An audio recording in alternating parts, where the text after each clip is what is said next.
Ever since the Earth has circled the sun, there have been fantastic tales of wonder and mystery that the fate of heart dare not discuss.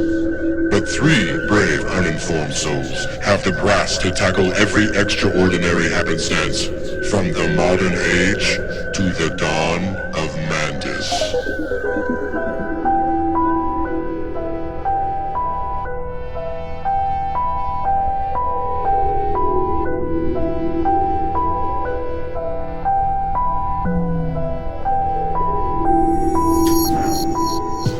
Welcome once again to Dawn of Mantis, true crimes, mysteries, and more. We're here one more time. We're on a part 2 this week, but before we get into all that, yes, we got some business. We got some things to attend to. I almost said business. It's not business. Not that serious.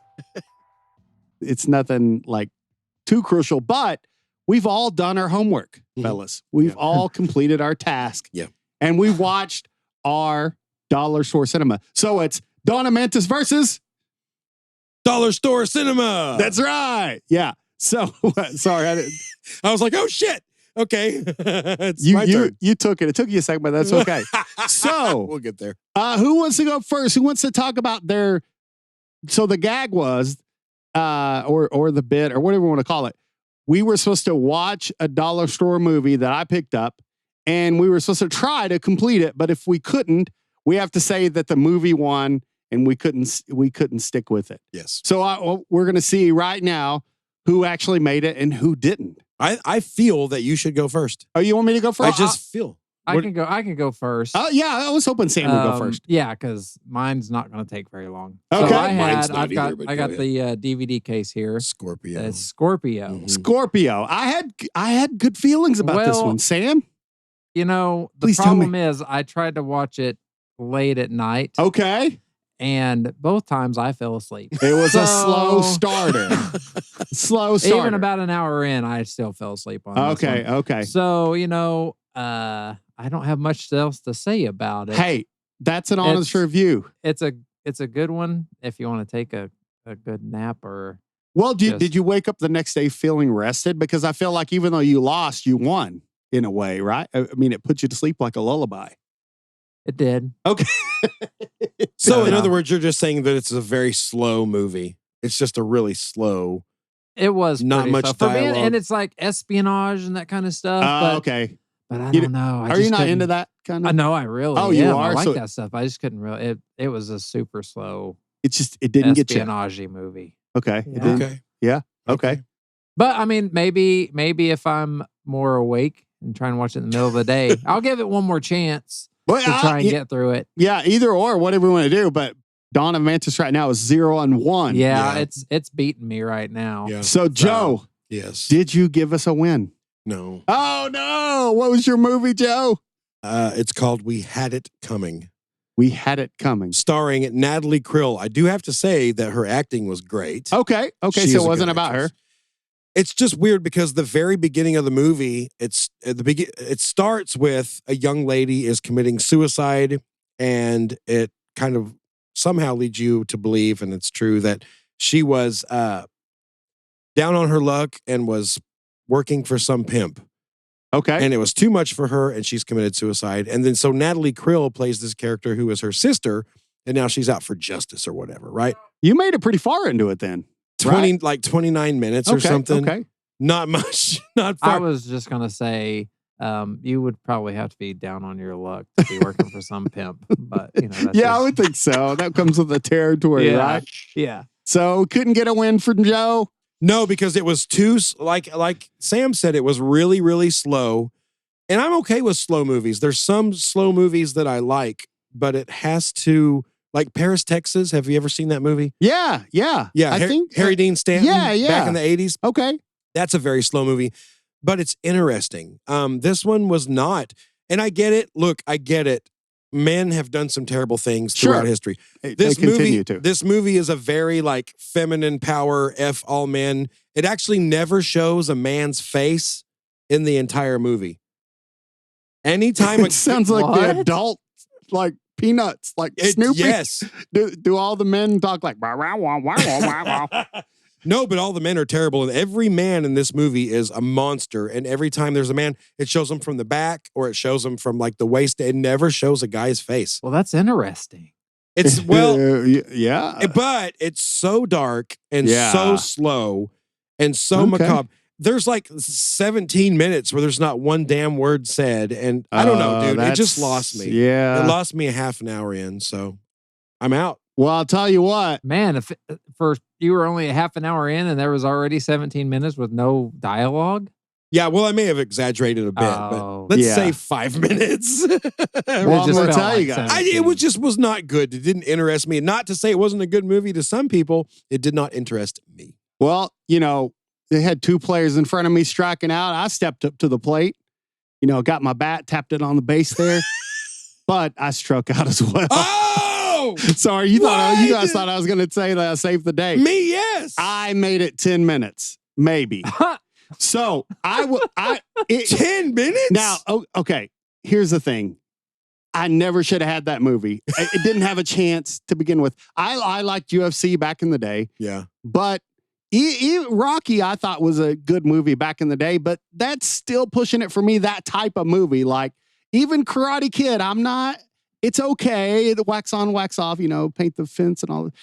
It just, the whole thing, like, the warrior coming from behind, it's just not my thing. It never, and I'm tuning out from sports. The older I get, I'm getting boring. Right. I will tell you what killed it for me. Chuck Liddell's a bad guy, I guess. I don't know, maybe he's good later, I don't know, but they tried to do the Predator scene, the two. Oh, no, with my Arnold gosh. Schwarzenegger and the other. They had that Carl Weathers. thing. Yes. And that was my jam back in the day. And whenever they tried to do that, I was like, nope. You lost me. Yeah. I feel not good about this. And then I bailed on it. Of course, I was really tired too, but it just didn't. And hey, I'm historically, if I'm scrolling through Netflix, I'll click on a movie and I'll say, I'll give it 5 minutes. And I've seen a lot of good movies given it the old 5 minutes. So Yeah. if I give it 10, I felt like I did double what I normally do. Yeah. So in my defense, 10 minutes is a long time. I mean, that's to me. I don't know. So you actually made it the shortest amount of I time. did. And it was my bit, my gag. Wow. Sorry, guys. I'll let you down, but I just couldn't. I was like, man, I could be playing Rocket League right now. Yeah. It's like I could be doing 1,000 other things that's not making me kind of mad. By the way, Liddell, I loved him back in the day in UFC and stuff. And I like the guy personally, like whenever I've seen him in interviewing and stuff, when he was a coach on one of the series. Anyway, sorry, Chuck. I just couldn't finish it. Couldn't give it a. I personally have never been a big action movie guy. Yeah. But the older I get, the more I'm totally not an action movie guy. Yeah. It just seems like there's a little bit of dialogue and then there's just 15 minutes of like a fight scene. Sure. Yeah. Okay. I'm like, I don't know. It just completely, and then maybe some people are shooting at each other and someone jumps a car over a bridge and they're shooting at someone while the car's in slow motion. And it just seems all fucking stupid to me. Yeah. It no, just I'm seems, with you. I'm like, what? I can't, Yeah, I I'm can't with put it you. into words, but I'm just like, I feel like this is all a complete waste of time. Yeah. Oh, yeah. So Yeah. I don't know. I know a lot of people love that stuff and good on them. But To each his own, right? yeah, but even like the slow thing, like, yeah, my movie was way too slow. Your movie was way too slow. Your movie was just too Nothing what I would ever watch. And also, a lot of the dialogue was just like, who writes this? This is not things people say. Like, and they don't say it this way. And it was just like, it just didn't do anything for me, So we all got our asses kicked on this first So challenge. if one of you guys want to pick up one, if you're ever at a Dollar Tree or something like that, or a dollar, I mentioned the name. I shouldn't have done. If you're ever at a dollar store, We're I good, didn't get man. those at Dollar Tree. I don't want to be sued. Of course, Dollar. Why would they care? They, Well, no, they got no my one money. cares. They got We- my money. yeah, they got we my don't- $3. We don't need to worry about that for sure. No, I know. But anyway, you guys can pick up some more gems if we want to do this bit again. Maybe one of us will find a great movie one of these days. Well, if you'll remember, I told this story 1 or 2 episodes ago. It was some type of dollar store where I found that one movie. It was a VHS at the time because I was a teenager that had the naked lady bathing in the creek for several minutes. So sometimes you'll find a gem like that. Find a gem. Yeah, You'll find a total gem. So just gotta look for we'll it. try it next time. We'll pick out some more movies. All right. Well, What else do we have? We set something on the agenda. You want to talk about something, right? Podcast stuff. I realized something a couple of days ago, and I texted you about it, but I didn't get into the details. This is just maybe no one cares, but I was sitting there thinking, we've been doing this podcast for 5 years. Yep. And I'm writing notes all the time. I'm doing research all the time. And it just occurred to me, I was like, well, I wonder how much, like if you put all my research together that I've done for the past 5 years of this podcast, what would that entail? What would it look like? Would it be a book? Would it be a novel? Would it be a series? How big? So it was easy to figure out. All the episode notes that I've done, all the research, well, most are on my computer. Okay. I can jump on there and I can pick out any episode and I can go down to the bottom and it'll say word count. So what I did was I went back, years, and I looked at like 20 different episodes. And it seems like per episode, I usually write about 3,500 to about 5,000 words of notes per episode. So I had to write this down because I couldn't remember. But I was like, okay, what does that mean? How many words is that? So I looked up some of the most like famous historic books that have ever been written. So I want to tell you this. A Tale of Two Cities, a huge book. I've read it. It has 139,605 words. Moby Dick has 215,839 words. The Lord of the Rings has 564,187 words. The Bible has 783,147 words in the King James Version. So, in the past 5 years, out of 200, and this is 240, right? This episode? Yes, 240. That's numbered episodes. We've actually had over 270 total episodes. Some of them we numbered different. Not counting the episodes with guests that did not require notes. I subtracted those. I have written over 900,000 words. More than the Bible? Almost 200,000 words more than the Bible of research for this podcast in the past 5 years. More than Moby Dick? More than Tale of Two Cities? Twice, 4 times as many as Moby Dick. Let's 4 times. Let's bundle all that up and sell it. Maybe we should. The Tale of Three Gingers. I love it. Would that be a sequel? So I'm not like patting myself on the back or anything. No, but, I'm going to pat you on the back. Dude, that's a lot of goddamn writing. Can't reach you. It is. It came That's out to amazing. 915,000 words or something. That is the meat of all the banter that piles on the episode. That's we couldn't have it without that. Good job, man. Pat yourself on the back. Why not? It's a lot of. It just astounded me. I was really surprised when I actually, figured out how much it was, and it was something that I want to bring up. That's crazy, man. It is crazy. Over 900,000 words. So you add the 900,000 words plus the words that we've added to it. Oh yeah, dude. I mean, the words we've spoken. Twice as many. So we 2 million words. We're just going to say Golly. that. Yeah. It's going to get to the point where everything we talk about, we've already talked about. Yeah. Well, that's already happened a lot. A few times. And that's probably, it's not, like I'm ashamed of it. I mentioned this before in the podcast. Well, crap, we've been doing it for 5 years. I mean, everything you talk about, you've talked about before, probably. Yeah, I've only got 5 stories, so I've retold them all so many times. Actually, we probably have a lot more than 5. So, by the way, speaking of like being around 5 years and stuff, I'll get this out of the way real quick, and then we'll get to Texarkana Phantom Killer.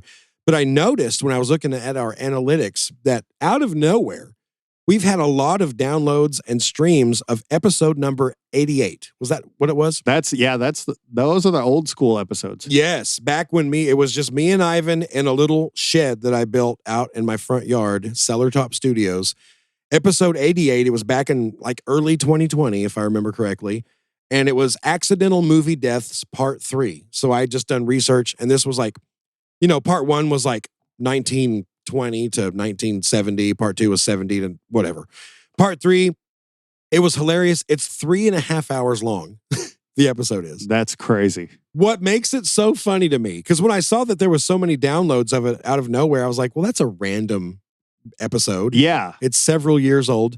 Yeah. So I re-listened to most of it today, and it is the funniest freaking one we've probably ever done because I'm drinking copious amounts of Rolling Rock beer. And I am not. And you're not. You weren't. You were a straight man. Just to get that straight. I'd never. No, but still. But that's the thing, like the yin and the yang. Sure. The left and the right. It works whatever. well. Not the left and the right. That's stupid. I don't want to bring that up. You know what I mean? It's like the contrasting. Yeah. Yeah. I had just bought baby chickens and I built this thing. I remember the baby chicken episode. Through the entire episode, you can hear these little chirps from the chickens. And I keep talking about it and you keep telling me that it's okay and I'm okay. And you were like, oh, this is not professional, which it wasn't. Yes. And it's okay. I keep drinking. Dude, I'm belching. Like, wasn't the dude's name Belch from Revenge of the Nerds? Booger. I keep talking about all the this. belching contest. Dude, I'm belching like that during the podcast. It's such a train wreck, but it's so funny. At one point, I hand Ivan the notes, and I'm like, read this. I got to go piss. And you hear me go outside of our little shed, so Ivan just starts reading the notes. And you hear me outside. I'm sure why we didn't just pause. Why didn't we pause? We just left it going. I catch a cicada out there. Ivan, I caught a cicada. Oh, wait, it's just their little shell they leave when they molt or whatever. And I bring it back in. This is all on the podcast. While the chickens are chirping, my dog Diesel comes in. Oh, and he starts hacking. He starts hacking into the floor. And I'm like, hey, Yeah. that's Diesel. It is such a train wreck. It is so opposite of what we I feel like we're have getting now. ready for now. Then we're like, we need to put out some just like junkies junk. Dude, it was So gold. later on, when we get polished, it'll actually be awesome. It We was can gold. contrast it. It was hilarious. I laughed my ass off, but at the same time, it made me really appreciate Sam. Yeah, I Thank do you, too. Those are the OG days. They have their own little flair. So go back and listen to those if you want. But if you want something that actually sounds good, come now. Right? So it's like, hey, you can decide. We've got two things living out there. We do. We've got us now, The or pre-Sam you era. can go back and just cringe a lot. Yeah, or laugh. Dude, I laughed. Well, people I laughed so probably. hard. Yeah. It was so funny. Yeah. It was so funny. So anyway, yeah, go listen to episode 88 if you want to. I recommend it highly. Somebody's been listening to it. Several people have. Yeah. And you don't need your Bose headphones. No. Your JBLs will work fine for We're those. fine. Because I listen on the way here. I mean, you could hear it, but Yeah. that's about it. Well, you could also hear chickens and Yeah. my But dog. our quality then was still better than a lot of podcasts I listened. Now it's amazing, but it was still better than a lot of podcasts. I was But impressed, now, actually. Yeah. I was impressed because I haven't listened to an episode that old in a long time. But anyway, we're very lucky and honored and privileged and thankful to be in Sam's studio here, Yes. Redbeard Studio. Yes. So thank you, We sir. definitely are. Yeah. Glad to have you. Yeah. Glad to be here along So, with you. Sam goes back and listens to the old stuff. I do. too I mean, that's sometimes. how I kind of came on Yeah. too. I was Yeah. like, Yeah. I suggested just making a few tweaks here and Yeah, there, no, a few a things, and offered few. to do it. And Yeah. then y'all brought me in. Now we're on video on YouTube. So if you don't know, we're streaming on Twitch right now, but Mhm. I don't know how long we're going to keep doing that. We're going to eventually move over to YouTube, but we need more subs. We need a few more subs. So go to our YouTube channel, Donna Mantis. You can just type it into YouTube. Donna Mantis podcast. Subscribe. Yeah. Donna Mantis podcast. Subscribe there, and then we'll have a few more, and then we can start doing live. So here's the thing. Here is the perk. You can listen to the unedited Yeah. version live, but after the episode, it goes away forever, and then Sam edits it. So anything crazy that happens, if you like us, you think we're cool, you want to hang out, listen to the unedited version, and actually look at us. Not sure why you'd want to, but maybe you would. You know, that's an exclusive thing, and that's not even we're not even charging like any kind of thing for that. Nah, a lot of man. podcasts will charge a few bucks for that, but we're not. Yeah. Anyway, check it out. We record on either Mondays or Tuesday nights. Maybe we'll be better at like saying when it's going to be. It's most of the time Monday, but we can always go out on Instagram and say, episode this tonight. It's usually about 6 or 7, so just kind of tune in there. Mhm. And if we start getting a bunch of listeners on there, we'll actually. I was going to tell you guys we should actually set like Yeah. it's going to be 7:00. Yeah. Be there, be square. Yeah. Yeah. We should do that. Yeah. So anyway, I think that's a good idea. And we could even we could always start earlier too. I mean, just with banter and the episode Sure. content starts right at 7. We just make that commitment to our peeps. Yep. Anyway, And I'd like to also throw in one more reminder that on any of the streaming services that you listen to our episodes on, if you read in the description, I will always put when the actual subject matter of the episode begins. Joe does that. Yep. Right, because I know I've read the only negative comments ever posted about us have been about The banter. Yeah. Okay, so I put it on there as a courtesy to y'all. If you want to skip all the banter in the beginning, that's totally cool. And get right to the beginning of the episode. All you got to do is look in the episode description, and I will tell you when that's. Didn't we have a Bruce banter joke at one point? I think we did. You did. Yeah, Can't you made remember that. what it was. Now, as far as the banter throughout the middle of the episode, you're just shit out of luck. You're just going to have to click 15 minutes. Yeah. Skip 10, skip 15. I don't know what it is now, but yeah. But we're not going to stop bantering because that's the only reason we do this. That's the whole point. It's fun. Yeah, go find an audiobook. There you go. Yes. All right. We love you guys. Yeah. And girls. Yeah. So, are you guys ready to get into this? Let's go. So, this is part 2 of our series in the Phantom Killer. All right. The Texarkana Moonlight Murders. Like millions of other men in 1946, Richard Griffin had recently returned home from fighting in World War II.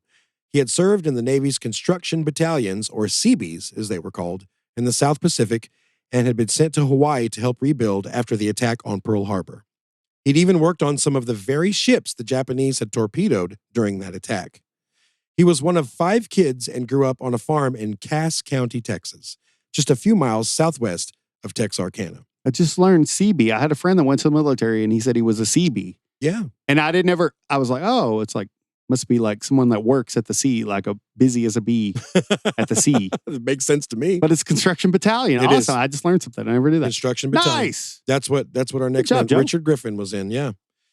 See, we educate in this podcast. right. Hey, there was also a John Wayne movie, Fighting Sea Beasts. Oh, really? I didn't ever see that. Really? I didn't How know that. cool. Mhm. So that's a big thing. The Same with CBs. some John Wayne lore. I haven't seen enough of those. I haven't I've seen either. A few when I was a kid, but yeah. Cool. One of the Griffin boys had joined the Army in 1940 before America joined the war, but Richard and his brother had joined after. In 1943, while Richard and 2 of his brothers were away at war, their father passed away.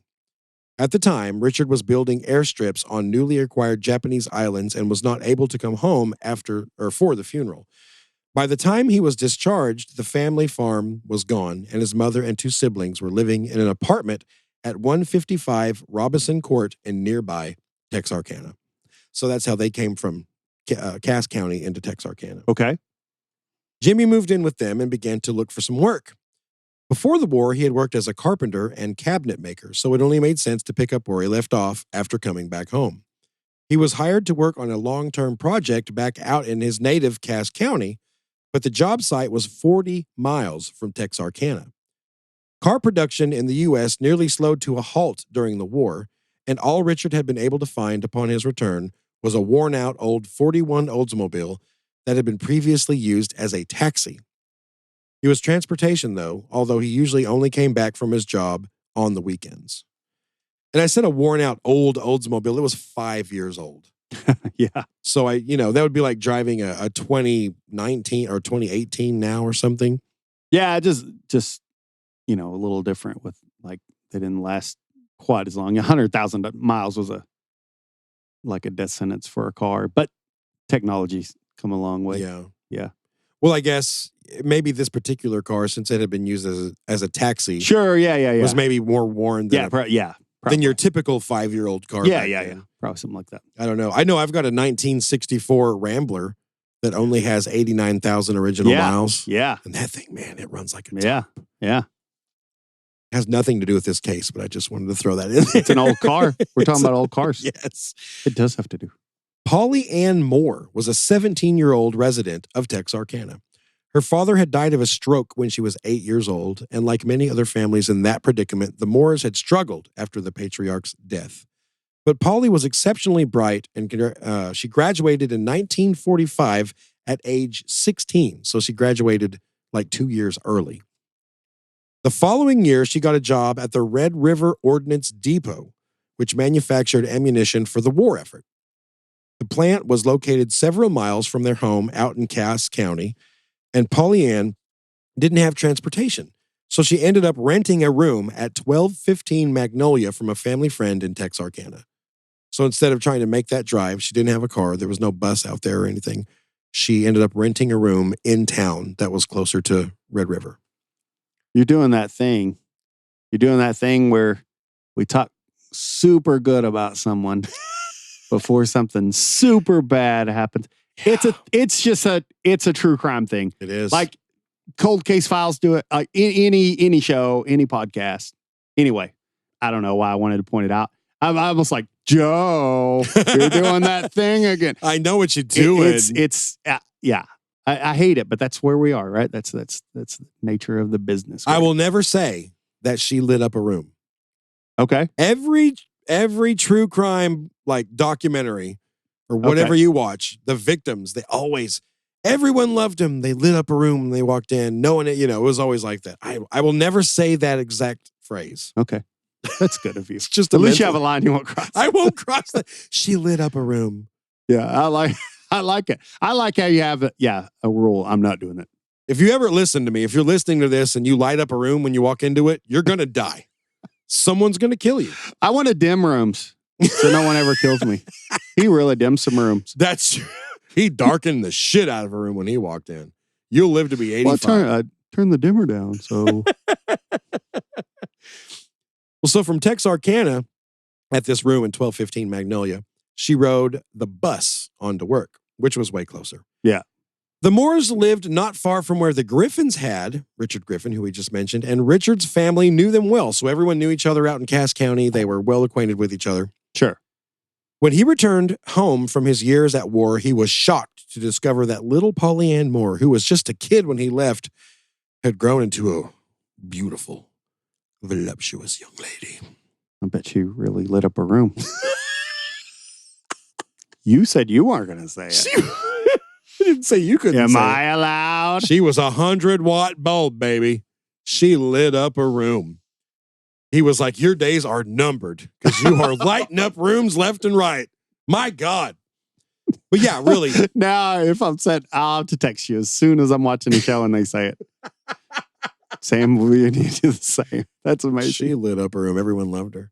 But really, though, he was quite a bit older and she was pretty young when he left. Okay. Like young enough to where he wouldn't even notice her. Like I got you. But when he got back, I guess she'd grown taller and matured. Gotcha.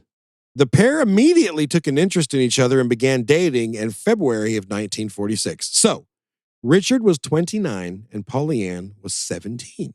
Okay.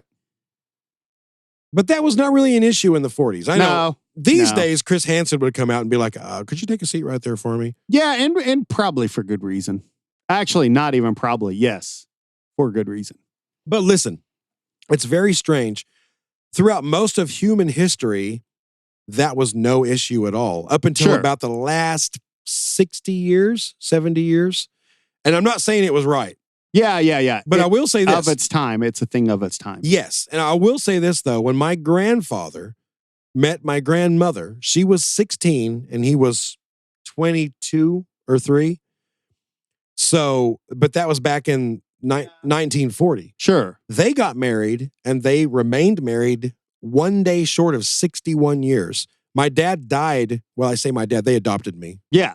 Everyone knows that. But if you listen to this podcast, you know that. He died one day short of their 61st wedding anniversary. And they had 8 kids and all these grandkids and great grandkids. I don't know, man. I don't know what to say about that. But no, I mean, I don't, I just think it's of its time. That statement, it's like it can't live today. No. Everybody just think about your grandfathers and think about certain things they said, and you had to just kind of let that slide. Yeah, They were born and raised in a different time, man. Yeah. It was just a different, I don't know. Yeah, So- we can evolve, and we don't always have to look back and judge the past. In fact, we can judge our present and try to be better people in the moment and not freak out about everything. Bill Maher had a really good rant about that the other day. Oh, he did? You can't use present day standards to go back and judge something 40, 50 years ago. No. You just can't do that. No. And I guess that's kind of what I'm trying to say. It's Right. Like you're supposed to live in the present anyway. Yes. Like as far as what I'm trying to get into. Yeah. It's all about the present. Exactly. Yeah. I agree with you. Thank you. You pointed at me, so that means a lot. By late March 1946, the couple had been dating for about 6 weeks. Oh, it's our 6-week anniversary. I remember early. Remember those? So yeah. Hey, we've been dating for 2 months. Yeah. Yeah, what? What do you want to do? I mean, what's the 2 month? Is it a corn dog from Sonic? What's the 2 month? Jesus Christ. 2 months, you know? I've had stomach aches that lasted longer than that. Anyway, it's funny because my daughter was just talking about that with her boyfriend. She's like, we've been together 3 months. And I'm like, what is that? Hey, that's a free trial on a streaming service. Like you get that thing for 3 months. Like, This is your trial on your boyfriend is over now. Are you going to keep him or not? I don't pay $8 a month for this guy. I'm going to drop it. You get a 3-month trial. I think all relationships just, they should start out that way. That's right. Yeah. Maybe Yeah. let's call it 3 months or 6 months. And then you reconvene after that and you just decide whether it's like, nah, you were not what you said you were. And you're out or whatever. As much money as I spend, my wife probably would have said I should have stopped after the trial because it's costing me so much per month. Boom, shakalaka. I slammed myself from her and she's not even here. I know. Well, you got to let her listen. I She'll will. love that. Yeah, I'll tell her about it. So yeah, they made it to the 6 weeks, man. Like 6 weeks. That's special. On Saturday, March 23rd, almost exactly 1 month after the first attack that we covered in our first episode that I hope to Christ you listened to, or else why are you listening to this one? Richard drove his Oldsmobile down Magnolia Street to pick up Polly Ann for the date. From there, they drove to the Canary Cottage to have dinner with another couple, which was Richard's sister Eleanor and her boyfriend, a guy named Jesse Proctor.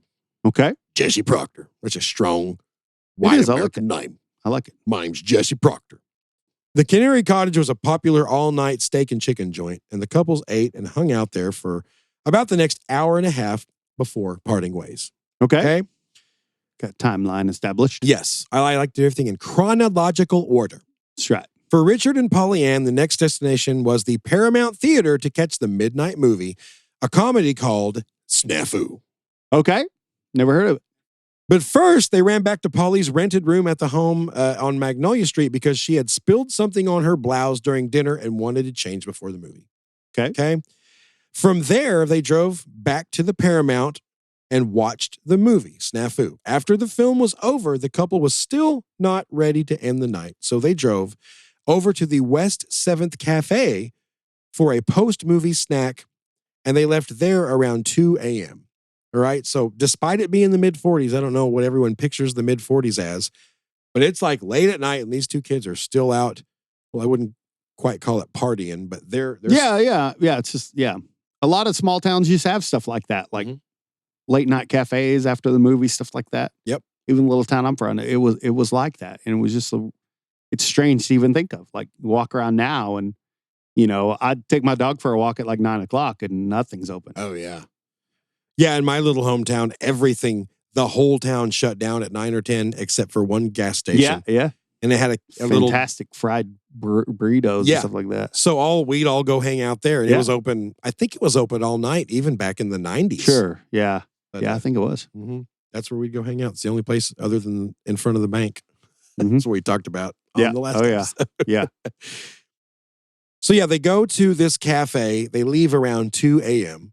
Okay. Now, if Richard had only driven straight to Magnolia Street, dropped Polly Ann off, and then went back to his own apartment, they each would have had a long, happy life. Woulda, coulda, shoulda.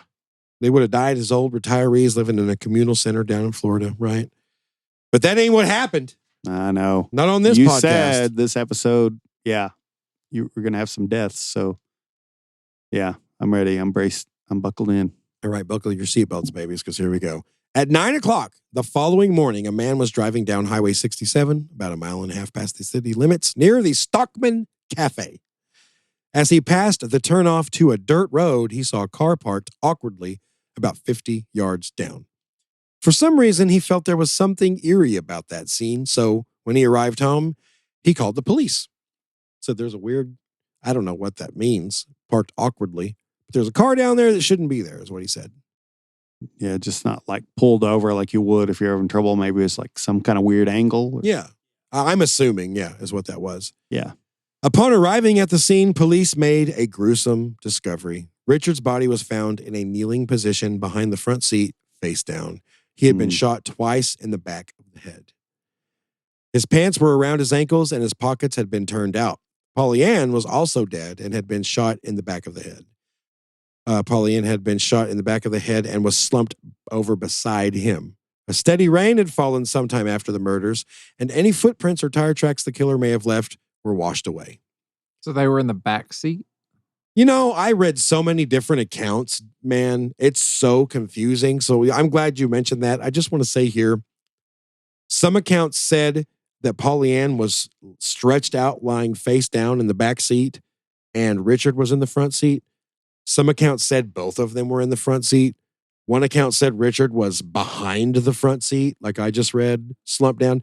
I don't know where the hell they were. Just in the car. They were in the car. Yeah. Dead. Yeah. It's so confusing. And I'm like, it's so weird when you get into cases that are, this old.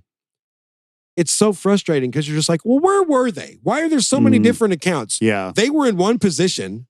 Why are these different accounts out there? It's so confusing. So I wonder when the standard, like the photos, like you had the photographer employed by the police that just took a ton of photos. Yeah. Because whoever made that call, or when they started doing that, it's incredibly. All the forensics and everything. Yeah. Oh, yeah, dude. Yeah. Yeah. Just like we can see it as it was. Like, yeah. So yeah, I can say for sure they were in the car dead. Okay. Their exact positions is up for debate, but Yeah. I kind of went with what I read because it kind of seemed like more of the accounts lean towards that. Sure. I So got you. we're going with that. And what kind of car was it? It was a 1941 Oldsmobile. Okay. Yeah. Oh, it's a gorgeous car. A gorgeous car. I mean, his was probably, since it had been used as a taxi and stuff, it was probably. Oh, wow. Yeah, see, they're pretty cars. Oldsmobiles were For gorgeous. some reason, I wasn't picturing that, but Oh, yeah, that's, man. yeah, Yeah. man. Yeah. I think we might throw a picture of that up on the YouTube. Do you know what color it was? No, didn't say. Okay. I couldn't find it. So there was blood spatter all over the car's interior, and a pool of blood had run from inside the car out under the door. Hmm. A large pool remained, however, about 20 feet from the car. Police would later decide that it was Polly Ann's because she had been shot outside the car in the dirt while Richard was inside the car. Hmm. I don't know what led them to that belief, but that's what the official narrative ended up being. You just think common sense, like take out the man that because he had business with the woman. Yes, it seems like in all these attacks, he went for the man first. He eliminated the man first, and then whatever happened with the girl. Yeah. Hmm. So Richard Yeah. was easy to identify. Despite his pockets being turned out, his wallet was there. It was left at the scene, and it contained his driver's license. So immediately, boom, they got this guy. Polly Ann's purse was also present, but did not have any identification. She was wearing an Atlanta high school class of 1945 ring. This, of course, was not Atlanta, Georgia. It was Atlanta, Texas, just 20 miles south of Texarkana. The ring had the initials PAM on it. So Sheriff Presley contacted the little school, discovered, hold on, what the hell did I just read? So Sheriff Presley contacted the school and discovered that the graduating class of Atlanta High School had just one female student with those initials, and it was, of course, Polly Ann Moore. Yeah. A call was placed to the Moore family, and Polly Ann's mother, Lizzie, and a younger brother named Mark drove to the funeral home in Texarkana to make the identification, and it was indeed Polly Ann. An autopsy did not find any evidence of sexual assault, although somehow a rumor got started that she had been, and that rumor persisted for decades. In fact, when you go back and find a lot of these older headlines, a lot of them have to do with like sexual sadist or, sexual pervert assaults girl or whatever. Would you guess that it's like they're just trying to find like a reason, even though it's like a vile, like sick reason, like at least it could be like, I don't know. They're just like grasping at straws. And I also think as far as the newspapers are concerned, the headline, it makes for better headlines. That's true. It's, we know the media doesn't give two shits about reality. They're just going to put out whatever fits the narrative or whatever gets the biggest headline. So yeah. I think that was a big part of it too. Yeah. In my opinion. I would like to think back in those days, you would have some people that did, but yeah, I know what you're saying. You tend to think that they're trying to sell papers, which they are. Yeah. We'll get into it more 2 or 3 episodes from now, because this is going to be kind of a longer series, 4 or 5 parts. Yeah. And we'll really get into the media. They did no favors for the investigation. If there's no evidence of it, you shouldn't say it because that just, I don't know. To me, I just think if it was somebody like mad at humanity that just wanted to kill people, would that not almost make them more mad and maybe want them to kill again? Like, like they're not getting it, which I'm not blaming them for the other murders, the next murders, but I don't know. I just think you say what the truth is. I don't know. That's a crazy idea. No, that's never going to work. That doesn't sell papers. Telling the regular truth. Come on now. Come on, flare it up. Richard's Oldsmobile was taken to the police station on the Arkansas side of town because they had better fingerprint analysis. Okay. Of course, by that time, 100 people had been around the car, looked into the car, helped push the car, and so on. So it was covered in prints completely. The keys weren't in the ignition, but after most of the crowd had dispersed, a random rubbernecker had noticed the keys smushed into the soft mud of the road, so he plucked them out and gave them to the police officers. So they had no prints either, obviously, by then. Finally, one piece of solid evidence was found, a single .32 caliber shell casing. Testing would later show that it had been fired from a Colt automatic pistol. For reasons unknown, Pollyann was buried with the bullets that killed her still in her head. But Richard's bullets were extracted and compared to the shell case evidence, and it was a match. Okay. Police now knew that the type of weapon used, but that was the only thing they had. The killer, whoever it was, seemed to have vanished like a ghost. Or a phantom. Or a Zodiac. Or a Zodiac. No, I'm sorry. No. There's some people that think so. I know. Man. Yeah, that's always been a common thing I've heard about this one. And like I said a few episodes ago, I think it was when we brought it up on Pauline Stormont's episode. Yeah. A lot of people are like, well, it couldn't have been the Zodiac and the Phantom Killer couldn't have been the same one because of the time difference. But I'm like, it was 1946 to the 60s. So if he was in his 20s, in the 40s, then he would only have been in his 40s in the 60s. Does that make sense? Yeah. That's not an old guy. He would have been like 45 when he was the Zodiac. I'm just saying. Yeah, and that's not old. No, it's not. Damn it. 43 is the new 20, is what I tell myself. Speaking of Pauline Stormont, I'd like to take this moment to say, after we did that episode, and you guys already know this, but I'm going to tell our audience. Yeah. One of her relatives contacted me. Yeah, that's amazing. That was amazing, man. It's always been my fear that a relative contacts us. No, it was in a positive way. I know. That's awesome. They thanked us for covering her story. And they also have been investigating the story and gave me a whole gold mine worth of stuff. And so we might do a part 2 on Pauline Stormont one of these days. I asked Pauline Stormont Revisited. Yes. Yes, she was the co-ed that was murdered in Fayetteville, Arkansas, right outside the university, for those of you who don't know. And I asked this person if they would want to be on the podcast, and they're on the fence about it. And that's cool. I don't want anyone to be uncomfortable. I know this. Yeah. It's not for everybody. So, either way, they gave me a lot of great information. And sure, yeah. It's really cool, man. It's the first time in 5 years that a family member of one of the victims that we've talked about has contacted us. So that was a trip. That was a real trip. So around 9 o'clock that night, Texas Ranger Jimmy Gear arrived to assess the situation. When he found out the scene had never been roped off and that countless townsfolk had showed up and trampled around the area, he was livid. His exact words were, "You destroyed all the goddamn evidence there was." Yeah, nice. It's valid. It's someone that actually read or heard of Sherlock Holmes. Yeah, for We sure. talked about that a long time before that. Yeah. Well, Gear remained in the area for several more days, going over the crime scene with a fine-tooth comb and retracing the steps of the officers who had initially responded. Unfortunately, it had rained, like I mentioned before, sometime between the murders and the discovery, so any tire track or footprint evidence had been washed away. But how many people have been caught that I remember us talking about from footprint? No, I'm like 1% or something. Or tire track. Yeah, it's not a Yeah. lot. Years ago, when I lived in a house on a corner, some probably drunk person like took out part of my fence, and I took pictures of the tire tracks. Oh, you did? And I was like, I don't know what I thought, but I had the pattern kind of memorized, and I was like looking around at some of my neighbors. I'm gonna find them. But thinking about that now, I was like, how could I have? Your tire tracks were in my yard. I bet you did. I mean, it was probably like a common You have good years. It has to be you. Goodyear all-terrain. You're out there making a plaster cast of it. Yes, CSI. Yeah. I was just so mad that I had to fix my fence. I was like, I'm going to find them. Yeah. Quiet your mind.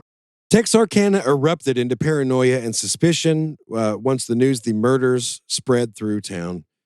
Bowie County Sheriff Bill Presley and Texarkana Police Chief Runnels posted a $500 reward for information leading to a conviction on the case. Of course, I have to say, at today's money, it would be more. It's nearly $8,000. Wow. Dude. Yeah. Wow. Oh, that's not as much as what I thought he was going to say. Oh, no, that's more than I thought. 500 to 8,000. Well, I mean, usually he just goes an outrageous amount. And I do. Today, that'd be $1 billion. Yes. $1 billion. Dr. Evil. Yeah, I know. You don't have to. Yeah, I know. If you go like that, you wouldn't have to say anything. I'd be like, I don't know anyone else that does that. It was just Dr. Ever. Evil. Tips poured in, but none panned out. I bet that's super frustrating. I bet there's someone sitting there like, we have to do the reward thing. And then another guy's like, oh, we're going to get a bunch of tips. Paying out to anything. It's going to waste time. And it's like, well, we got nothing right now, Frank. Yeah. You know? We got nothing. Yeah. We might as well get some tips. Yeah. Put that money out there. Yeah. $1 billion. That's right. In today's money. Well, like Oliver Anthony says, well, the dollar ain't shit. It's taxed to no end. Everyone knows what I'm talking about when I talk about that. Yeah, that guy's kind of going crazy. Yeah, he blew up out of nowhere. Yeah, well, there's a lot of frustrated, broke-ass people out there. Yeah, I get it. Yeah. Anywho's, within just 4 days of the murder, over 100 false leads had been eliminated and 50 suspects had been brought in for questioning. Oddly enough, 3 of them had blood on their clothes when they were picked up, but apparently all 3 had other explanations. What was going on in Texarkana in the 40s? How many people are just wandering around with blood stains on their clothes back in the 40s in Texarkana? We talked about this in Storm It. We did. That one guy had blood on his clothes. He did. The guy they picked up. Yep. Like, if I get blood on my shirt at 5, by 5:06, I have a different shirt. I mean, depending on how long it takes me to bandage up but even when I cut my finger real bad this summer, it bled, but I didn't get blood on my shirt. But I mean, I guess maybe butchers and I don't know. But I worked in the meat department. Of course, we didn't cut up sides of beef. So Charlie tells me you're a bitcher.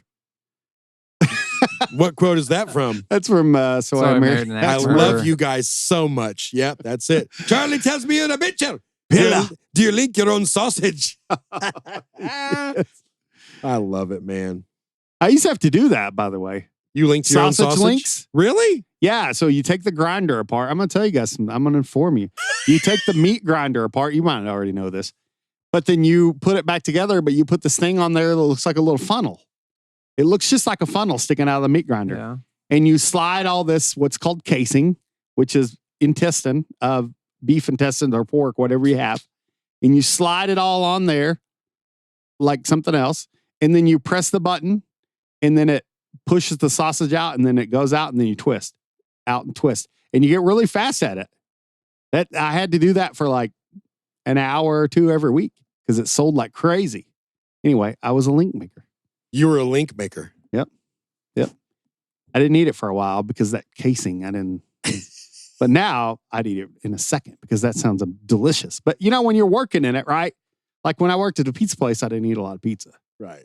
So anyway, you guys might have already known how that's made, but I just told you. I basically did How It's Made podcast edition. He's got magic hands. He links his own sausage. Hey, you had to get them at a certain length. What was the length, Ivan? I think it's about 6. 6 inches? Yeah. I've heard that's average. For the sausage link, yeah. Yeah, that's your average. That's your average sausage link. I've heard that's about your average sausage link. If you hold your hand like this, from the tip of your thumb to the tip of your forefinger. I've heard that's, my God. Hold your hand up again, Ivan. No. Wow. No. Wow. I'm joking, guys. Hey, those things sold like hot links. They did, and they were hot links. They were hot links. Hey, wait, is that a saying? I thought it was hotcakes. Oh, it is. Oh. I switched it. You did. They sold like hotcakes. That's when I changed it to links and I thought I made a connection, but no link made. It was a cake, not a link. Yeah. This is good podcasting. I'm proud of this. I'm proud of this content. I was like, oh my goodness, is that what it is? Sam's like, no, it's hotcakes. I love it. I'm glad that I was wrong because it's funny. 6 inches, folks. All right. So yeah, they picked up several people who had blood on their clothes and they all had explanations, apparently. That was just common back then. Beef, pork, chicken. By April, over 200 leads had been followed and the police were no closer to solving the murders than they had been on the first day. That's got to be frustrating. You know what I mean? Oh, yes, I do know. So the police did not connect the double murder of Jimmy Griffin and Polly Ann Moore with the beatings of Jimmy Hollis and Mary Jean Larry. You know, the ones we covered in episode 1. That's the part I have trouble with. Me too. We got nothing. There was one person who did connect the two. Oh, okay. Who was that? Mary Jean Larry. Oh, but she's just some dumb kid. Don't listen to her. No, she's the one who'd been beaten. I know, but I'm saying like They didn't listen to her. she was lying. It was like somebody they knew and they were trying to protect them. Somebody that beat you to enough to where they almost killed you. Right. Both people were trying to protect them. Yeah. Or what was it again? Were they afraid that he was going to come back? That's what the police eventually okay. decided. Sorry, I apologize. No, you're right. They decided that they had known their attackers and they were afraid. The Texarkana double murder made the news all over the country. And when the news reached Mary Jean at her new home in Oklahoma, remember it was Frederick, Oklahoma, where she moved to. Listen, one is murder. The other one was a beating. Right. And then someone's like, there's a thing called attempted murder. What's that? Like when you're trying to kill somebody. Oh, but that's a beating. That's Right. an assault. Yeah. This is a murder. Attempted murder? No. You're not getting it. No. Pull your head out of your ass. Listen to me. One of them was it was two people, a couple, parked out on a lover's lane late at night who got beat. All right. The other one was two people, two lovers, parked out on a lover's lane, but they got shot. Yeah. So what's the connection? So Why don't you waste our mean- time? All four? No. Not all four. No. Two were beaten. And two were shot. Get out of my face. Pull your head out of your ass. There's no connection. I don't even understand what you're talking about. That really was their attitude. Hey, I mean, we got the easy job. We're sitting here so many years later. Hindsight's 2020. Right, I know. But just out of respect for those, there were people that, you can't see the forest because all the trees are in the way. That old saying, I get it. Maybe it was just right in front of them and they were just so into it. It was like blinded them in a way. Like the stress of solving it kept them from solving it. Yeah. I'm just trying to give them the benefit of the doubt just in case there were some good people that worked on it and they just didn't see it. Almost like, like hot links or hot cakes. That's pretty stupid too, man. That's pretty stupid too. It wasn't stupid at all, my friend. Anyway. But they were under a tremendous amount Yes. of pressure to solve this thing. Yes. So yeah, when Mary Jean Larry heard about this, she was like, no. She understood, and they tried to tell him, and Richard Griffin tried to tell him that, this guy, if he was allowed to run free, he was going to kill the next time. Remember, that's what he said in the last episode. Yeah. Mhm. And I think that's how he ended it was, Yeah. he would be proven right just a couple of days later. So that's where we are now. They already strongly suspected that this guy was the same guy who beat their asses. They're like, ha, ha. No, they wouldn't. They wouldn't do that. Told you so. No, they wouldn't do that. Yeah, so Mary Jean, she immediately suspected that whoever had killed Richard and Polly was the same guy who had attacked her and Jimmy. Nice. She even made the long drive back to Texarkana to tell her theory to police. Unfortunately, they were still convinced that Mary Jean and Richard had knew their assailant and they were lying to cover up for him. Brave, by the way. She left because she was freaked out. Mhm. And then when that happened, she set aside that and drove back. Cool. Yeah. Awesome. Yeah, Mary Jean was a tough lady. Like, she went through what she went through in the attack. And of course, like I said, nowadays we call it PTSD. Mm-hmm. And she had to get out of Texarkana. And, there's certain places in my life I really try to avoid too, just because bad experiences happen there. I get it. I mean, I haven't went through anything like her, but I'm talking bad shit. Everyone knows what I'm talking about. Plenty of Waffle Houses. Yeah. No, I'm just And she decides I to love go Waffle. back into this sure. Yeah, that's awesome. to try to tell him this. Unfortunately, they didn't listen to her. But Mm. she insisted they did not know the man. She's like, we did not know this guy. This was a random attack out of nowhere. We didn't know him. We're not covering up for him. Perhaps more seasoned police would have noticed the similarities in the modus operandi between the two incidents. Each targeted a young couple at a lover's lane, like I was talking about earlier. Each had the man drop his trousers even. In both cases, the gunman was like, drop your pants. Like, how did they not even connect those two? That's a pretty specific point. I was the good cop, so I can't comment on this. Right, that's true. That's true. You could be the bad cop. Okay. We'll switch next episode. And yeah, each were really violent, and each had happened at night. So the police also seemed to forget that Richard had told them the man would attack again and probably murder that time. That's like how we ended the first episode. Yeah. But it seemed like all of Texarkana had forgotten as well. News of the beatings had faded from the page by then, the front page of the papers, and even the double murder was being thought of as a one-off. Yeah. You know, and a lot of people, like I said on the last one, they tend to believe what they want to. So if it makes you feel safer to believe that, you know, that first couple that got beat, they had to have known the guy. It was a personal vendetta. It was enclosed in a bubble. Did we talk about this? Yes. Same thing? Okay. I think so on the last they'd episode. want to feel safe. Yeah. Not just some maniac was out there. Like, right. And then the double murder even was, you know what? That was just a crazed guy and it was a one-off thing and we're safe now. Yeah. That was their attitude. Yeah. The folks of Texarkana were viewing the situation through the same lens they always had. Stay in your lane, mind your own business, and you'll be safe. Okay. Stay out of lover's lane. Yeah, stay out of lover's lane. Maybe that's what you do. I don't know where else you go in the 1940s if you want to, you know. I mean, I don't know, but we're going to find out that you're going to get there, but public hysteria. But I guess it didn't matter, but people did take heed, right? Oh, yeah. Yeah. It got wild. Yeah. Especially with the next murders. Okay. Let's get into those. Okay. James, I know. James Paul Martin, known as Paul, was 16 years old and living in Kilgore, Texas, but he was born in the little town of Smackover, Arkansas. Oh, I've heard of it. Yep, 200 miles to the northeast, Smackover. That's where his father owned and operated his own ice business. Now, when Paul was just a few years old, his father moved the business to Kilgore, but Paul's mother refused to move from one little prairie town to another, and instead the family headed for Texarkana. Paul's father tended the business in Kilgore throughout the week and came home to Texarkana on the weekends. So Paul, his mother Inez, and his three older brothers all lived in Texarkana, and they loved it, and they had many friends there. So, you know, they were there for a few years. They were well connected. They liked Texarkana. However, in 1940, when Paul was just 11, his father unexpectedly passed away. In his absence, Inez was forced to leave Texarkana for Kilgore to run the family business. So I guess, you know, dad's out in Kilgore running the ice business, which I guess back then, you know, ice was not as common, really. In the 40s, in the mid-40s, you know, some people had electricity and refrigerators in rural Arkansas, and they had ice. But I think back then, you know, it was in the days of the milkman. The milkman would literally knock on your door and leave you cold milk. Because it wasn't available at the grocery stores and stuff. So I think it was the same thing with ice. I think there was an ice man. Speaking of Chuck Liddell. Yeah. Chuck Liddell would show up on your porch with his mohawk. Yeah, he would. I got your ice. Yeah. You know? And anyway. If you didn't pay for him, he could knock you out while he's falling away. I've seen him do it. Yeah.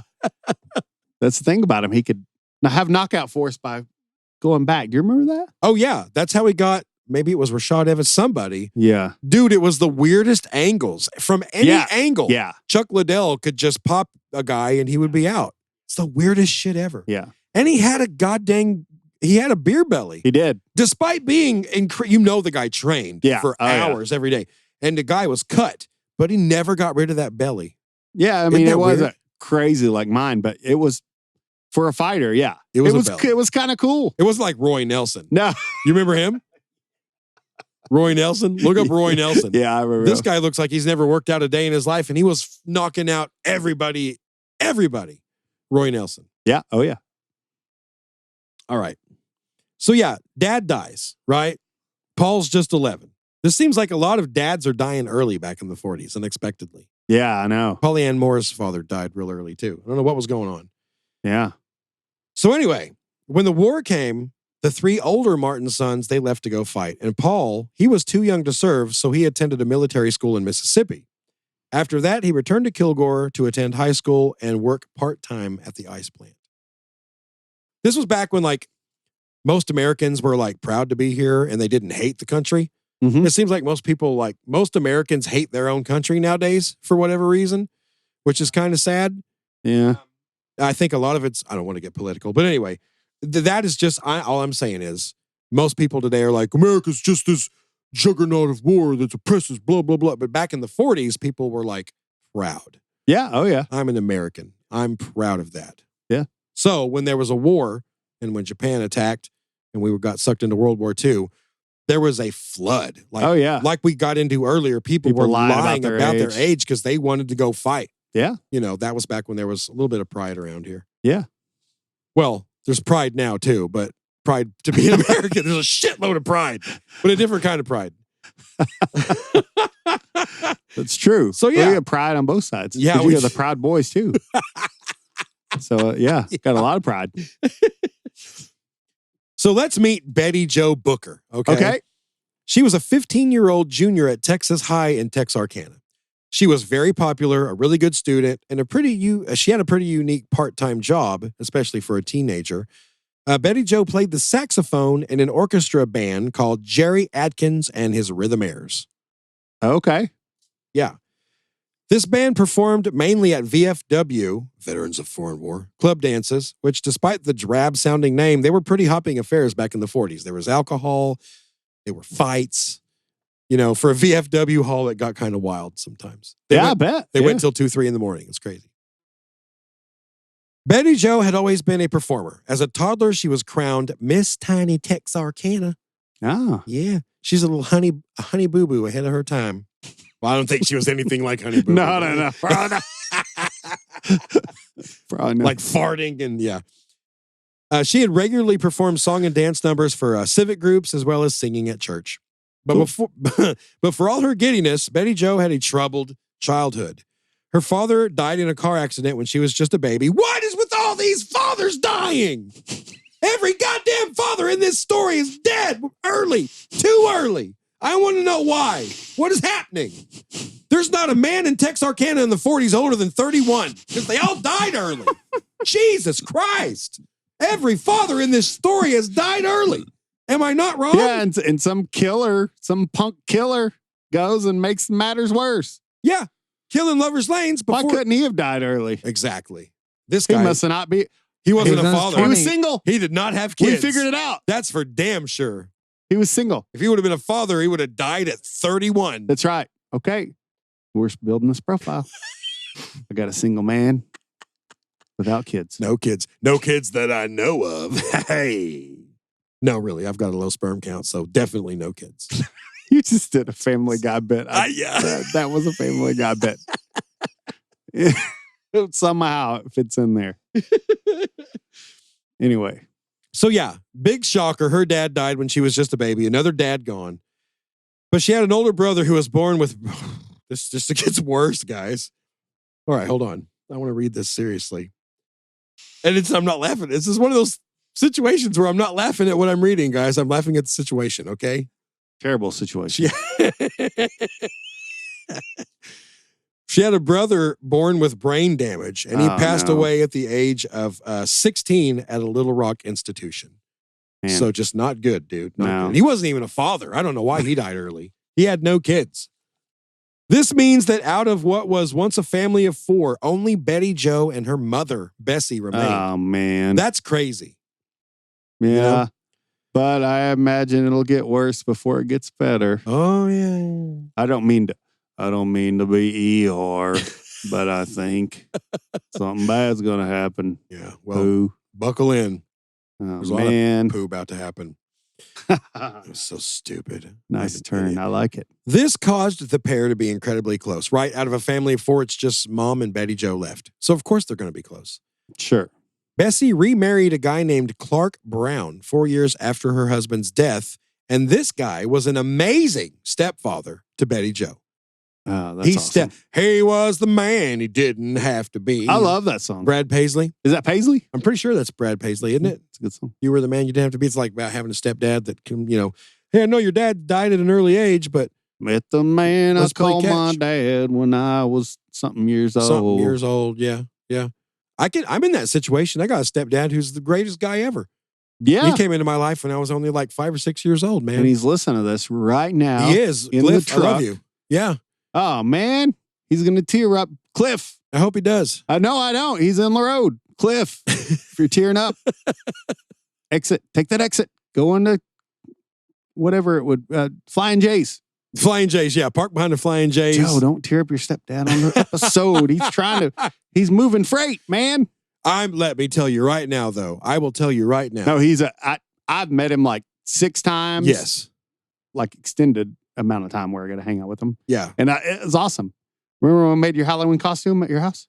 Yes. I And he forgot helped? about that. Yeah. Let me tell you what, any time in my entire life that I've ever needed anything or been stranded or just anytime, bam, he's there. Yeah. Oh, yeah. Just without fail. So I got to say that, man. If you are lucky enough to have a father figure in your life like that, man, you are a lucky person. Yep. I'll tell you that. Nice. So, yeah, we got off on that tangent. Oh, man. I'm smiling here, but I know what's coming. Well, we're getting to it. So Clark Brown was that guy. He wasn't the dad, but he stepped up and he loved Betty Jo and he took great care of her. Nice. Betty Jo, she did seem to love everybody. She, especially her childhood friend, Paul Martin, who we talked about earlier. She'd met him in elementary school and the pair had kept in touch after Paul left Texarkana for Kilgore. So by the time period we're talking about came around, they'd known each other for like 10 years since they were kids. Paul had always said he'd come see her when he finally got his license, and guess what?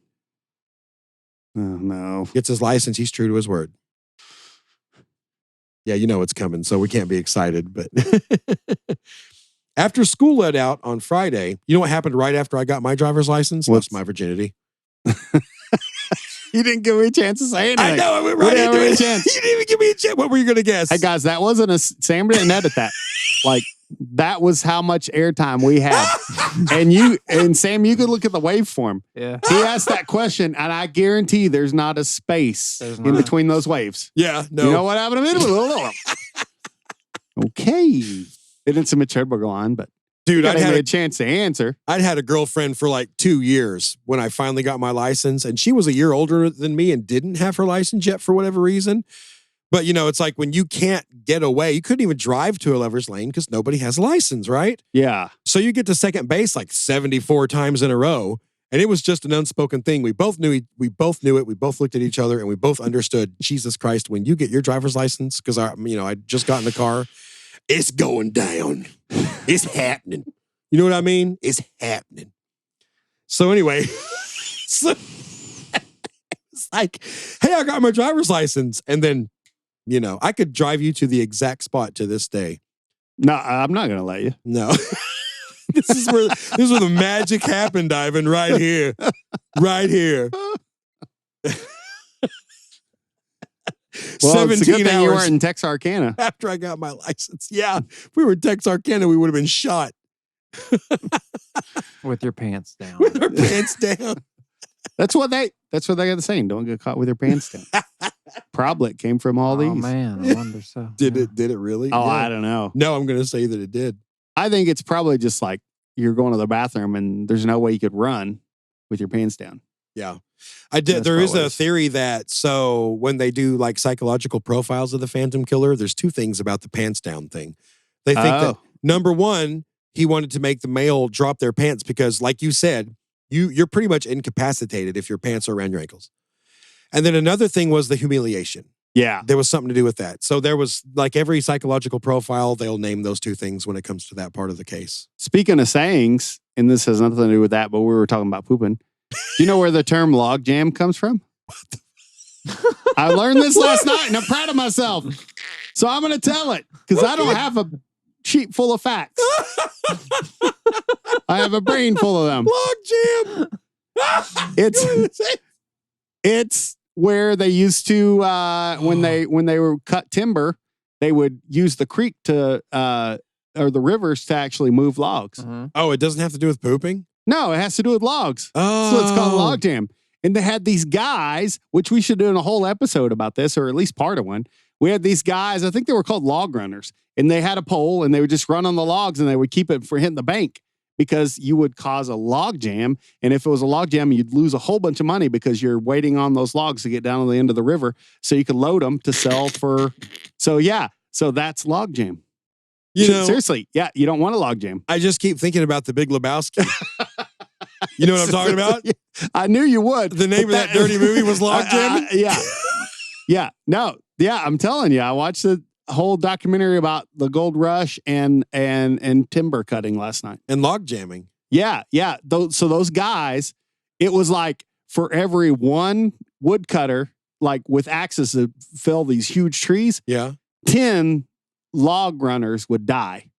So Would for every one guy that died cutting a tree down, 10 died from running on those logs, keeping them from. Would they fall off and drown? Yeah, they'd and stuff? fall off and the logs would crush them, or would they get caught under? Or there's some video you guys check out on YouTube. There's some intense video. These guys just running like across logs, like across this crazy river. Logs like turning everywhere.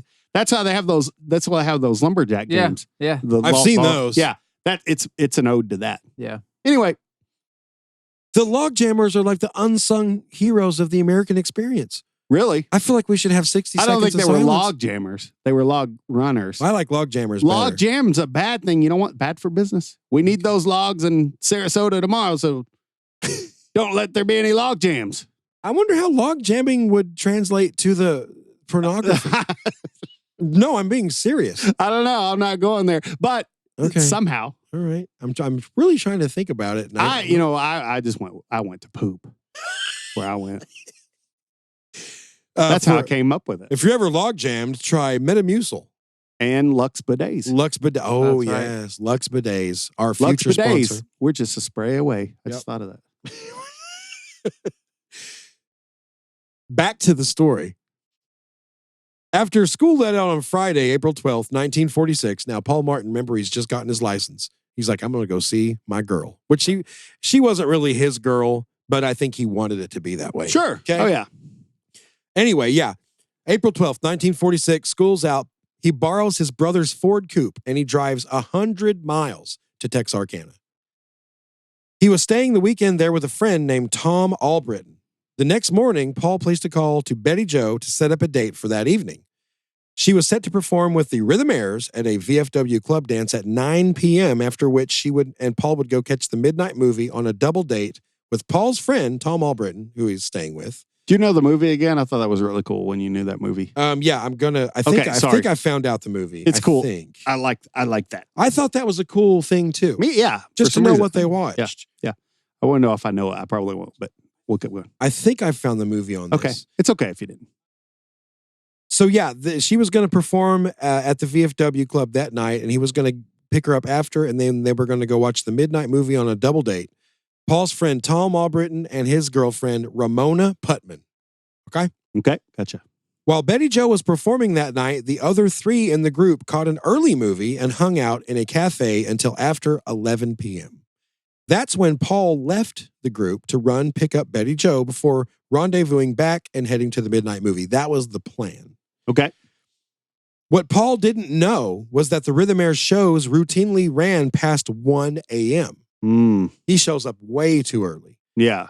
He waited in his car for quite a long time until finally Betty Jo emerged from the VFW hall carrying her saxophone. So I think he waited for her for like an hour and a half. So, back on those old days, I read some stuff about passing the hat. Have you guys ever heard about that? I don't know. Where it's basically an encore. So you pass a hat around and people throw money in it. And then it makes its way up to the stage. And if there's a whole bunch of money in it, I'm not saying this is the case, but this is common of the era. There's a whole bunch of money in it. The band's, like, oh, we'll play some more. And so then they just keep doing that. And that's basically like the crowd saying, come on, go more, more, more. Yeah. So, I wonder if it's one of those types of things. It may have been. I'll tell you what, in my band, we were playing at the casino one night, and it's a song by The Cult, Fire. Mm-hmm. Is that the name of the song is Fire? Yeah. Is that what it is? So we had played that already earlier in the night. And this guy showed up, And, he'd been to a couple of our shows before and knew we played that song. Or is it Firewoman? Firewoman. Thank Yeah, you. Yes. yeah. Firewoman by The Cult. Great song. I think you were singing REM there for a second. Oh, yeah. Well, no, they say it in Okay. Firewoman, too. The tone was like, Smoke, she is a rising yeah. fire. But okay, you're never right. mind. It's It the is same. the same kind of. It's the same. It is. Dude, that's crazy. I never Anyway. put that together. Cool. I So- didn't either. He walks up during one of our breaks and he was like, hey, man, play Firewoman. That's my favorite one you do. I was like, oh, you just missed it. We just played it in the last set. And he handed me $100 bill. And I said, we'll play it again. And we did. We went right back up there. I was like, boys, we're playing Firewoman again. Because that dude just gave me $100. Pretty And sure I then- was running sound that night. You were there Yeah. that night. Yeah. That 6 was shows several- later, a guy asked for a song and Joe lied and said that they played it earlier. I did that a No, lot. I'm joking. No, I did. Oh, you did? Oh, there was always drunk people at the casino. Hey, can you play White Snake? And I'm like, oh, we just did. Or you got to say whatever to get them to just shut up and go on. Yeah. Yeah. We don't know that one. We don't know White Snake. My favorite line is, well, I'll talk to the guys and I think we can do it. I have no intentions of playing that song. Oh, wait. No intentions. Just remember when I requested a song or two and you said you were going to talk to the guys. I'll talk to the guys, Ivan. Jesus Christ. And I never heard my Barry Manilow once. Talk to the guys. That's it. That makes people happy. And I then, was happy. then they just, we don't play it and they forget. So anyway. Didn't forget until now. So there were 4 girls in the Rhythmaires. Just Gotcha. 4. And their parents had expressed valid concerns about their daughters being out that late playing for drunken spectators at VFW club dances. I get it. These girls were all 15, 16 years old. Yeah, be careful. So an arrangement had been made long ago that the boys would look out for them and make sure they arrived home safely after each gig. Okay? The latter duty alternated between Jerry Adkins, who was the leader of the band, Mm-hmm. and this other bandmate named Ernest Holcomb. So that night, it was Holcomb's turn to drive the girls home, but after the show, he discovered Paul Martin already waiting outside for Betty Jo. So he was waiting for the girls, 4 girls. I'm going to get them all home and make sure that they arrive safely. And then who's this guy? Betty Jo walks out. Oh, that's my friend Paul Martin. He's taking me home tonight. So Ernest Holcomb passes the torch to him, right? Oh, no. Well, imagine the guilt. Oh my God, I can't even imagine. Yeah, I thought about that too. Huh. So Betty's friend, Betty Ann Roberts, a lot of Bettys in this, walked with her to Paul and watched her put her saxophone in the back of Paul's car, that Ford Coupe. The couple they were supposed to double date with, Tom and Ramona, if you'll remember, were out of the plans by this point. Ramona couldn't stay out later than midnight or so, and Tom had to take her home. So, the show ran too late, so now their double date turns into just Paul and Betty Jo. But there was a slumber party going on that night, and Betty Ann asked Betty Jo if she and Paul would stop by. So Betty Jo says, yeah, we'd probably stop by. But at first, now this was a thing that Betty Jo did. After every show, even if she was going to go do something else, that saxophone of hers was like a prized possession. Yeah. Lot of money. She would take that home first. Like, whatever we do, let's go drop my saxophone off first in my rented room at home so I know it's safe, and then we'll go do whatever. So that was the first thing they had to do. But after that, she said, yeah, we'll probably run by the slumber party. And she must have been good just because of the saxophone, taking care of it like that. Plus staying out so late, playing like and just a kid. Mhm. I mean, she had to be really good. So, from all accounts I read, she was phenomenal. She was a great musician. Man. Yeah, I know. So yeah, they told him, we'll probably run by a diner, eat a bite after we drop off the saxophone, and then we'll probably run by the slumber party. We all know now, of course, they never did. They never showed up. Unlike with Polly Ann Moore and Richard Griffin, Paul and Betty Jo's absence was noticed almost right away, so they didn't show up for any of it. After they took the saxophone home or said they were going to, that was it. No one else in their friend group or any of these places saw them. Bessie and Clark, which was Betty Jo's parents, they went to sleep before Betty Jo got home, as they usually did. Okay, Betty Jo was responsible, and they knew she was in good hands, so they didn't worry. Back when she first got in the Rhythmaires, they would stay up. But I read that, after a year or two, or however long it was, they knew that Betty Jo was in good hands. They trusted her. So then they started going to bed. Us as fathers, now we're all in our 40s and we're fathers of teenage kids. Yeah. I've been in the same position. I know you guys have too. Literally just a couple of nights ago, my daughter didn't get off work till like 11 or 11:30, and I was super tired. It was 10:30. I'm laying in bed trying to stay awake. And you have that thought, like, do I force myself to stay awake and make sure she gets home okay? Sure. Or pass out, Yeah. 99% of the time, I just truck through and make sure I stay awake and make sure my kid gets home, and then I crash out. But there have been a few times where I accidentally fell asleep because, listen, I'm older now and I'm asleep by like 10:30. But she usually comes in there and wakes me up and lets me know when she's home. Yeah. So yeah, they were in the same boat, and she'd done this. Like Betty Jo's done this 100 times. They know she's in good hands. They go to sleep.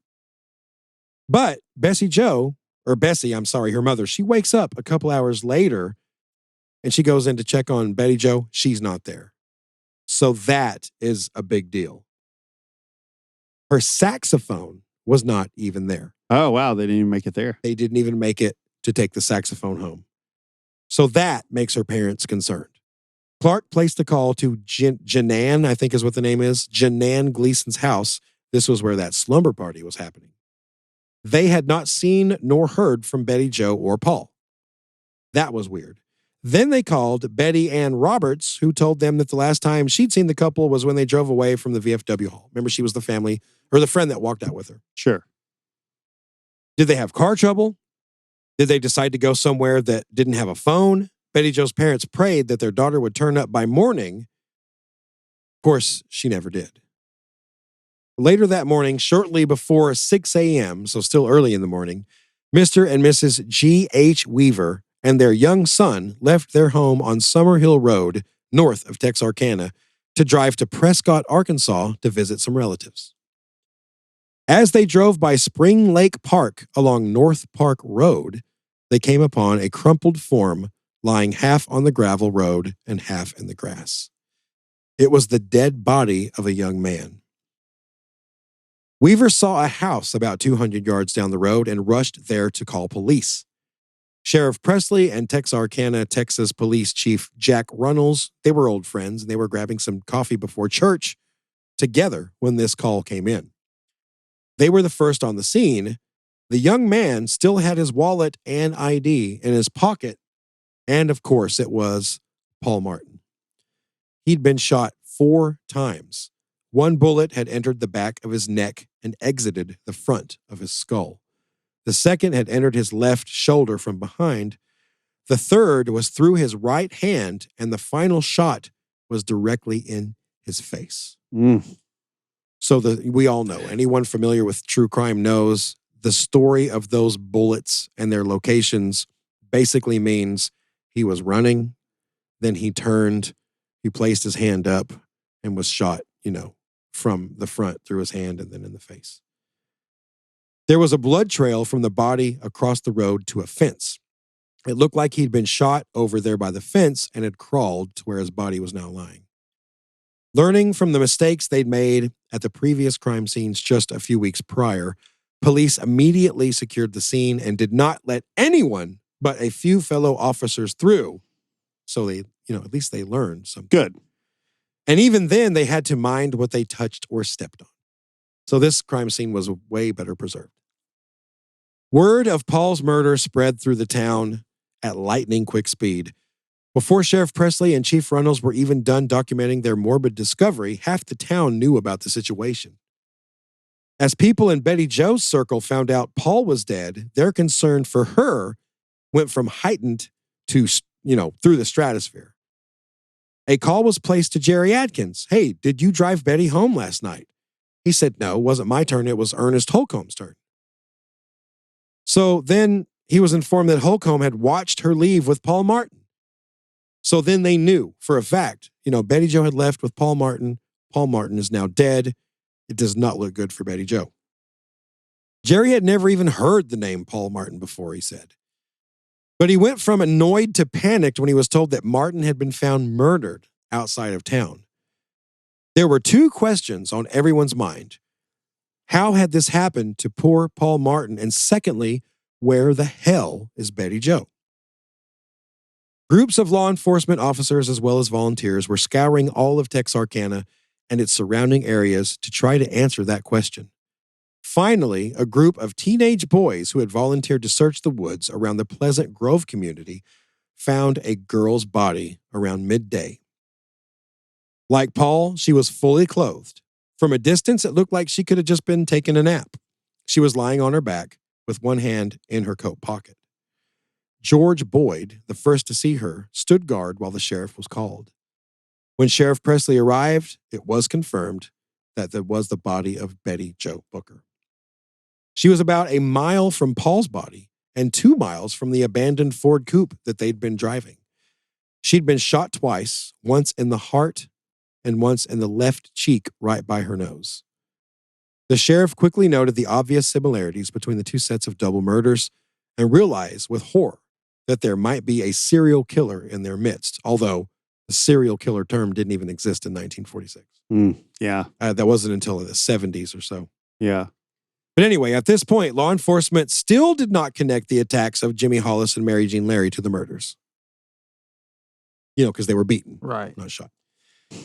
Again, police began to round up suspects and field a tidal wave of phone calls and tips. The police weren't the only ones who connected Paul and Betty Jo's murders with Paul Leanne and Richards. It didn't take Sherlock Holmes to see the similarities. All of Texarkana was now certain a serial killer was stalking their streets, side roads, and lovers' lanes. A farmer named Tom Moores called in to say that he'd heard a gunshot around 5:30 that morning from the direction of Morris Lane, and that was really close to where Betty Jo was found.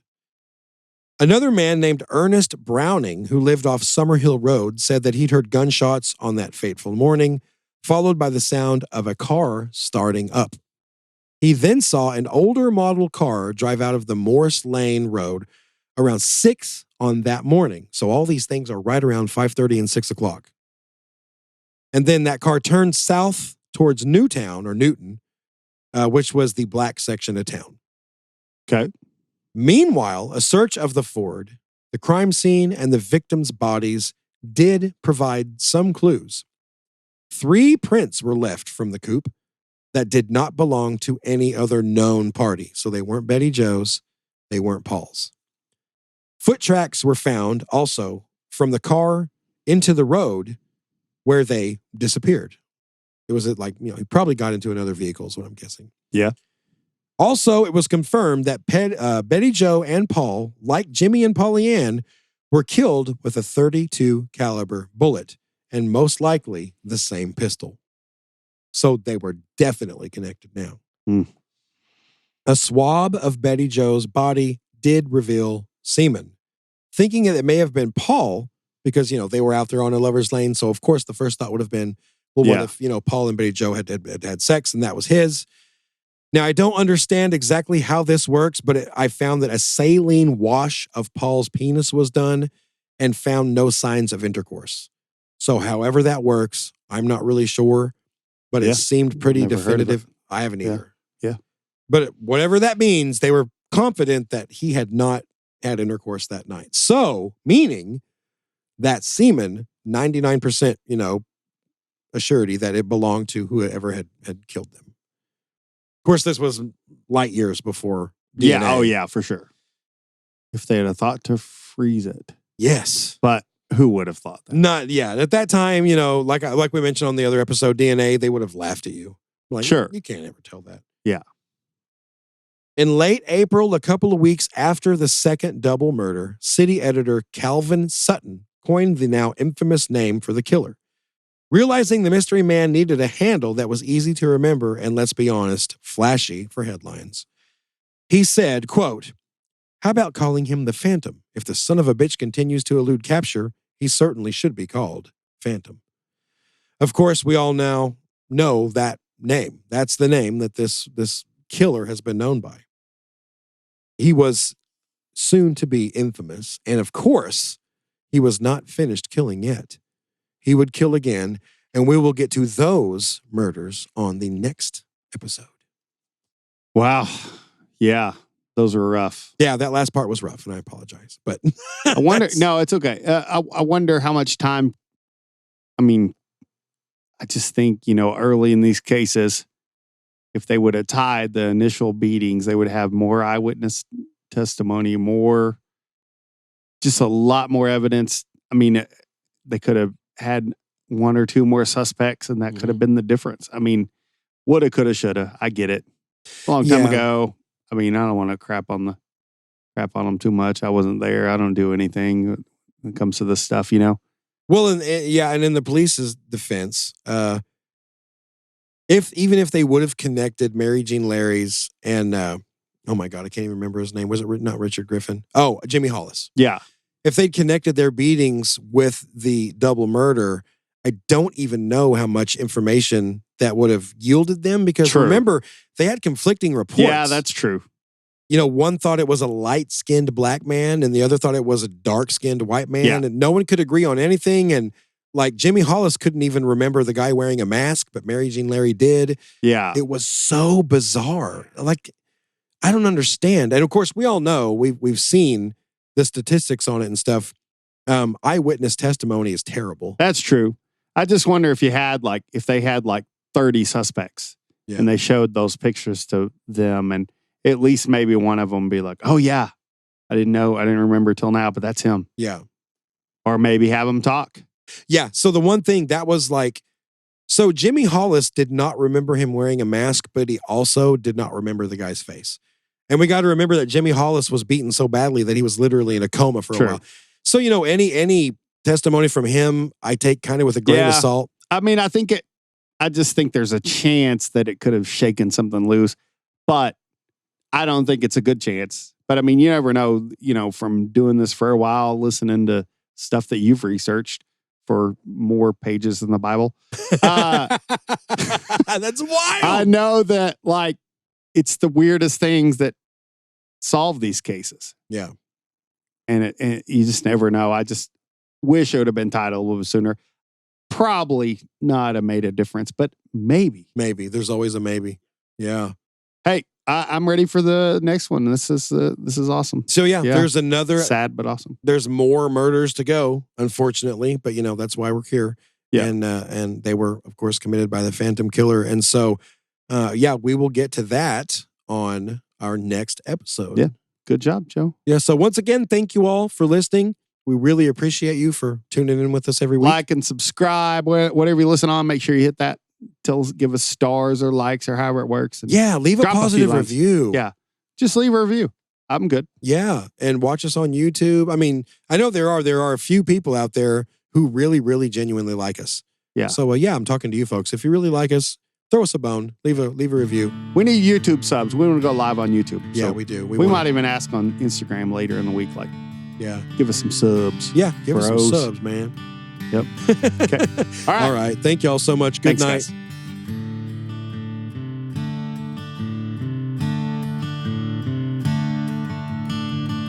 Let me tell you about some fellas I know, named Ivan, Sam, and Joe. They got themselves a little podcast, And they talk about everything under the sun that they find interesting, spooky, or fun. And they sure ain't trying to impress no one. The remedy to too much time on your hands is take a little listen to the dawn of Manti.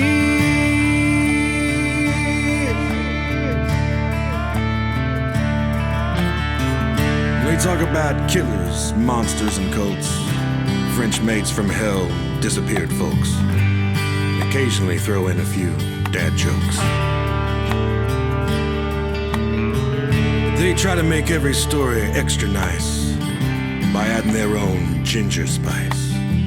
Not one time or two, but thrice. The remedy to too much time on your hands is take a little listen to the dawn of Manti.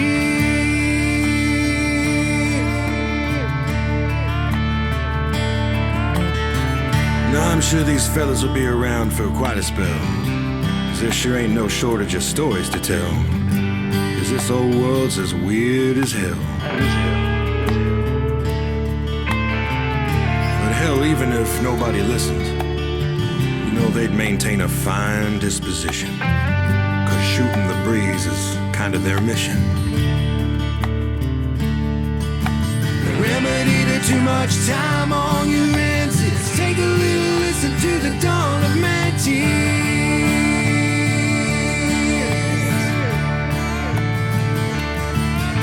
The remedy to too much time on your hands is take a little listen to the dawn of Mantis.